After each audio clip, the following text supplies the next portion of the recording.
Calvin said, Augustine is so holy within me that if I wished to write a confession of my faith, I could do so with all fullness and satisfaction to myself out of his writings.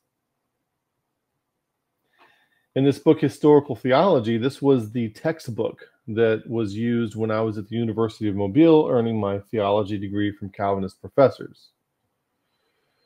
They point out that Augustine developed a doctrine of predestination. It's very important to realize that he developed it, and that is correct. He did develop it. Paul didn't develop it. Jesus didn't develop it. John, Luke, Peter, none of those guys developed it. Augustine developed it, apart from the New Testament, based on Pelagian premise and Manichaean Gnosticism. The term predestination in Augustine's paradigm refers to God's original eternal decision to save some and not others. Of course, that's not what it means in the Bible at all. We've talked about this in multiple videos. We just did some not too long ago. The predestination of theology does not match the predestination of Scripture. The predestination of the Pelagian premise, okay, is over here. This is the Pelagian premise of predestination. So Arminius, Wesley, Calvin, Augustine, they're all over here, okay? It's all the same system. People think that Arminianism is the opposite of Calvinism. No, it's a branch of it. Yeah, there are some differences. Somebody tried to twist my words not long ago. And they were trying to say, you said prevenient grace was identical to irresistible grace. I did not say that. I said it's based on similar premises, okay? You have to think Calvinistically to think that prevenient grace is a necessary thing, okay? Some kind of magical thinking thing. So the predestination of Scripture occurs over here. We have recent videos on this. Go watch those recent videos. Do not chat or comment about this kind of thing here, because you are wrong. We have videos, the origin of the Calvinist meme complex, where we've traced, we looked at the origin of the Calvinist meme complex. It's Manichaean Gnosticism with Pelagian premises and allegorical Catholicism and a pretense of Christianity. Those three things basically mixed together. So limited atonement, okay, can highlight for you, well, basically, I'll show you here that Augustine to Calvin that's when Calvin develops his system, he's looking back to Augustine, back that far. That's what it looks like on a timeline when you look back to where it came from. So Calvinism really came from Augustine with his Pelagian premise and Manichaean Gnosticism. It did not come from Calvin. Okay, Calvin is just a recapitulation of Augustine. That's all he is. Calvin never had an original thought in his brain, and Augustine didn't have an original thought in his brain. He stole everything from mixing Pelagius and Manichaean Gnosticism together. He got everything from there. Solzhenitsyn said that intellectual thought is non-imitative. That's why when you see a non-intellectual thought, like from Augustine and Calvin, they're just imitating. It's imitative. It's non-intellectual when it's imitative. So they're just imitating what came before them. You say, well, where'd the L come in? Okay. Where the L comes in right here. Right about this guy named Gottschalk. He comes along, 808 to 867. And he develops this idea of limited atonement, saying that, you know, Christ's blood was only enough, only powerful enough to save the so-called elect in the Augustinian, Pelagian, Manichaean mindset. That kind of elect, not the scriptural elect. We have videos on what the scriptural elect means, which is nothing like the Gnosticism elect of Calvinism. Okay.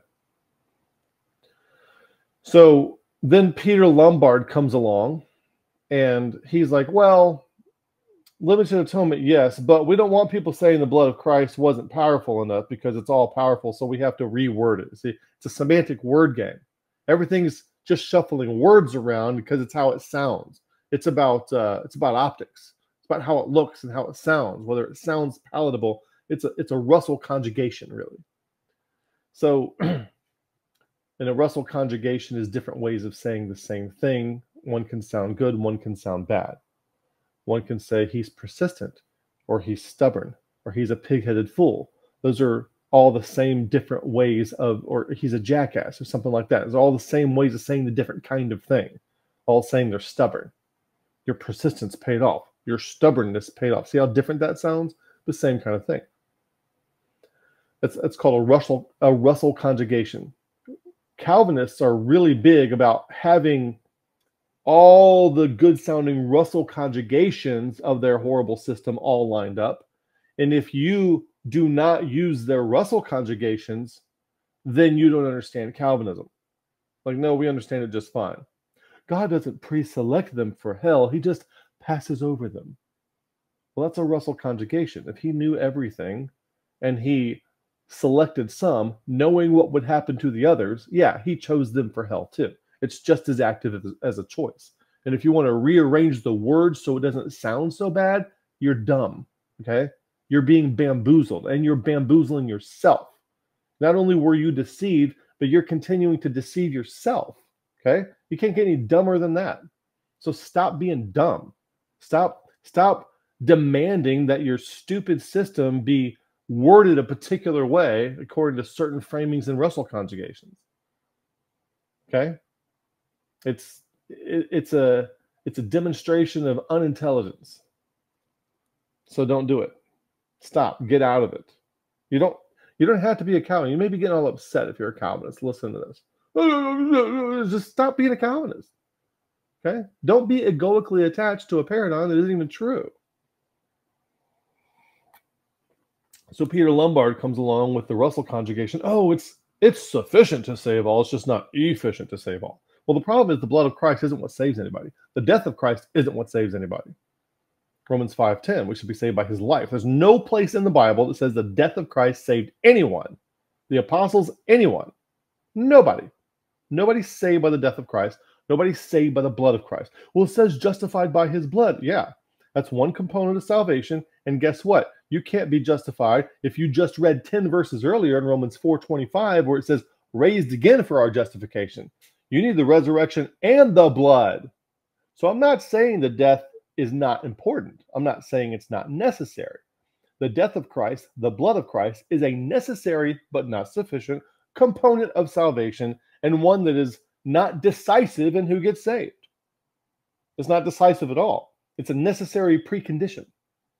It's a necessary but insufficient precondition for salvation. Look at why people are saved and not saved in the Bible. Look it up. Tell me if you find anywhere where Christ dying for someone is what saves them. You'll never find that in Scripture.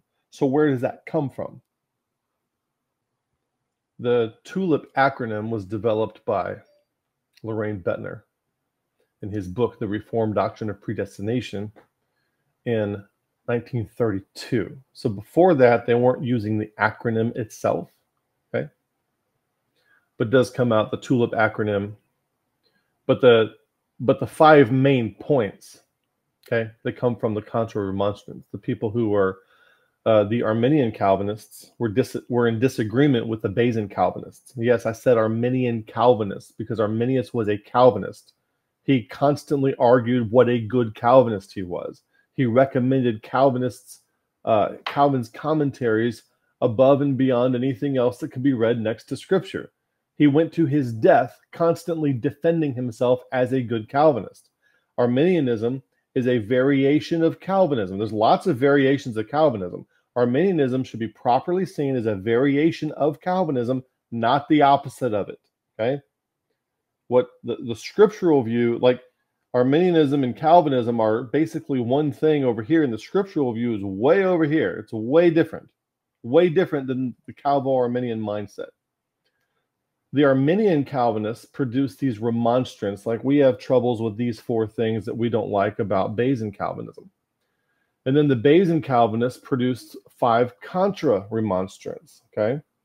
And those contra remonstrants are referred to as the canons of Dort, and they can be summarized into 5 main points, which became the TULIP acronym through Loraine Bettner in 1932.